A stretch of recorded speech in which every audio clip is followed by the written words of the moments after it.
Hi everyone, this is Aaron for Zollotech, and we're going to take a look at what's on my iPad. I get that a lot. I get a lot of questions as to what's actually on my iPad, what applications am I using, and so I thought I'd go ahead and show you. So here's my iPad. This is the new iPad, and I use it all the time. I love it, and I think it's a great device, and there's some great applications.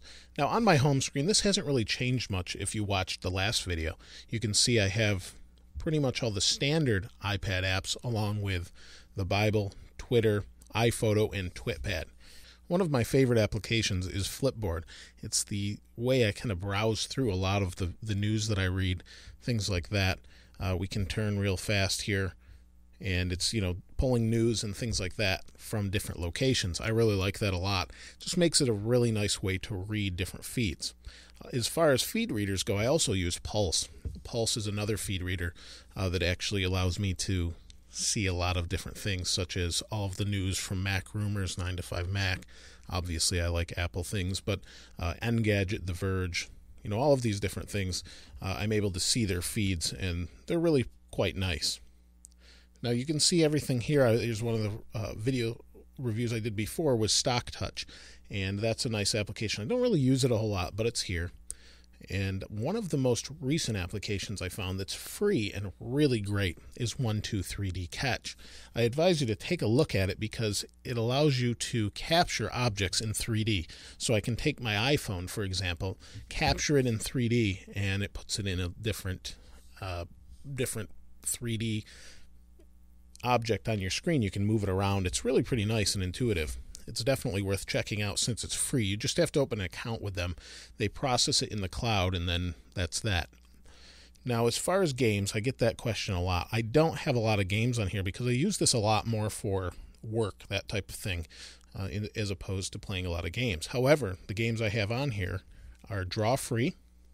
Ticket to Ride is one of my favorites, as is World of Goo. Pirates is one of my favorites, Sid Meier's Pirates. I've played that for many years. SimCity is another favorite. Here we have Angry Birds, Minecraft, and Infinity Blade. I never really got into Infinity Blade. I tried it out.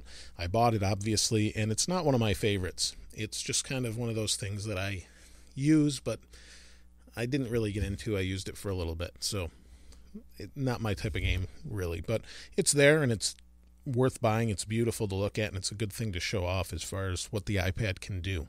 As far as other applications, I use Onenote an awful lot, another free application. That one's actually from Microsoft, and it's strange to have a Microsoft app that I think is so good on an iPad. It's not just a normal note-taking app. It actually syncs your notes, kind of like Evernote, but syncs your notes, which I have Evernote also. I kind of go between the two because I'm not really sure which one I like the best. The Weather Channel is always a good choice. I use that all the time. And one thing I wanted to bring up recently is if you're looking to watch some great tutorial videos, I make a lot of tutorials, and some of my inspiration in the past has come from Don McAllister, and this is Screencast Online Tutor for iPad. At the time, it was free. I don't know if it's currently free, but it does give a lot of insight into using the iPad. It's really a pretty nice app. So if it's free, I definitely recommend grabbing it. And if you know anybody that has an iPad that's new to using an iPad, they might want to get it just because it would really help them out with just about anything you need to do with the iPad. Now, entertainment apps are one of my favorites. I use this as a portable television a lot of the time. Since I have Time Warner Cable, I have that app. TED Talks. Love to hear what different people think about different things. So you've got the greatest scientists and things of the world, and they give speeches. Not just scientists, but influential people. ABC Player, don't really use it a whole lot. Used to have a Hulu Plus account. I don't anymore, but I do have Netflix, so I use that a lot. Good application. These are just my utilities. One of the utilities I use a lot is iNet.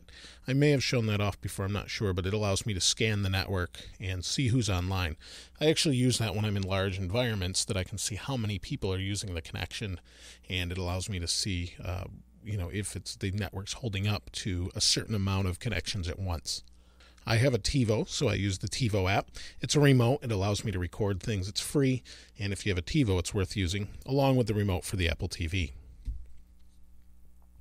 Of course, eBay's on here. I use eBay a lot. Productivity apps. These you've probably seen before. Now, if we go to this page, what happens is you can see here I have things kind of in some folders scattered. As I install new things, they go to this page. And because they're on this page, they're the things I'm looking at the most usually. I've been looking for a house here and there, and that's why I have Zillow and Realtor, great apps. Air Video, I did a video on some time ago, and it's a great application to stream video from one of your computers, Mac or PC. We have Log Me In, same deal. I can control those applications or control the Mac from remotely. Website Magazine, I don't really read that much, but it is there. Bridge Constructor is one of the newer ones I've used. You build bridges and things. If I open it up, see here. There we are. If I open it up, we can play. I can build a bridge. It's basically what it is. If any of you have played Pontifex in the past, anything like that, it's basically that game. This isn't quite as advanced, but it allows you to build bridges. It's pretty neat. This is a suspension bridge. You can test it and hope cars make it across. I have Pimp My Screen. I did a little shout out to them recently as they updated the application and asked me to do a review on it.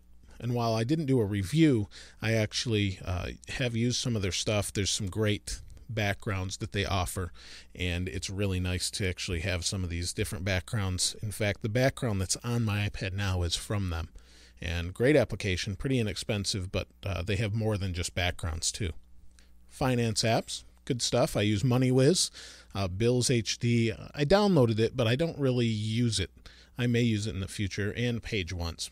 All of them great apps. PDF Pen is one of those great apps that I use. Pretty inexpensive and allows me to fully edit PDFs on the iPad. Great application. I think it was $10 and worth it. Other than that, I haven't mentioned iTunes U. That's right in the middle of this page here. Great application, great place to learn different things like how to develop iPad apps, iPhone apps, all sorts of things from great universities. It's free. Definitely worth checking out if you haven't already, just because you can learn great things from universities without paying the tuition. Although you don't get the actual degree, you do get the benefit of learning that information.